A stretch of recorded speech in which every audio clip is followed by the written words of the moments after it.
আসসালামু আলাইকুম। খামারি ভাইয়েরা, আপনারা বলেন তো, এই যে যে গরুটা দেখতে পাচ্ছেন, এই গরুটা আপনাদের এলাকায় কত টাকা দাম আছে?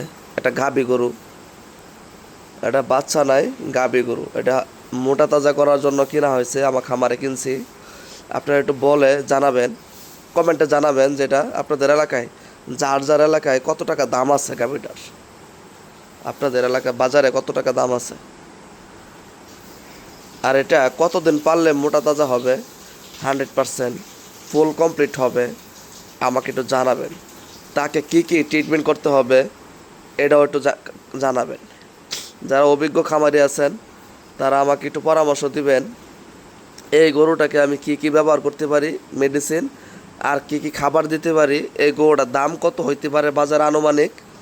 আমার একটু কষ্ট করে আমার কমেন্টে জানাবেন যে এই গরুটার দাম কত হতে পারে, আর এটার চিকিৎসা বাবদ কি কি দিতে পারি। আমাকে একটু উপদেশ দেওয়া যাবেন আমার কমেন্টে সবাই। আর আমার ছোট্ট একটা চ্যানেল, সবাই একটু সাবস্ক্রাইব করে দিবেন দয়া করে, তাহলে আমার খামারের টোটাল আপডেটগুলো আপনারা জানতে পারবেন, দেখতে পারবেন।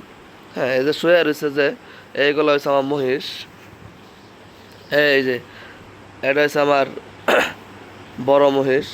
এই যে একটা বাহাদুর খাড়িয়ে রয়েছে। হ্যাঁ, আর এই সেই গরুগুলি, তারা প্রাণ খুলে খাচ্ছে। এই যে দেখেন এক একজনের অবস্থা। খাওয়ার কোনো ডিল নাই। এটা প্রেগনেন্ট, 3-4 মাসের প্রেগনেন্ট এটা। এই যে দেখেন। হ্যাঁ, মাশাল্লাহ।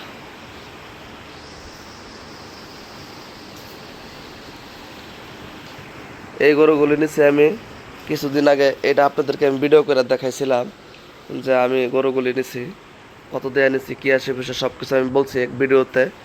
আপনারা যারা দেখেন নাই তারা ওই ভিডিওতে একটু দেখে নেবেন। হ্যাঁ, এই গরুগুলি আমি পালবো বেশ কিছুদিন, একটু শরীরটা পরিবর্তন হইলে আমি বাজারে তুলে বিক্রি করে দিব। হ্যাঁ, আর এই যে গরুটা আছে, এইটা কত টাকা দাম আছে আপনাদের যার যার এলাকায় বাজারে, আমাকে একটু কাইন্ডলি বলবেন। আমি তারপর বলবো যে আমি এটা কত টাকা দিয়ে কিনছি আর কি। হ্যাঁ, আমি কি লস হইলো না লাভ হইলো, না ঠিক আছে, এটা যাচাই করার জন্য জাস্ট আমি কথাটা বলার, ভিডিওটা করা। হ্যাঁ, দেখেন মাশাল্লাহ কত সুন্দর একটি গরু।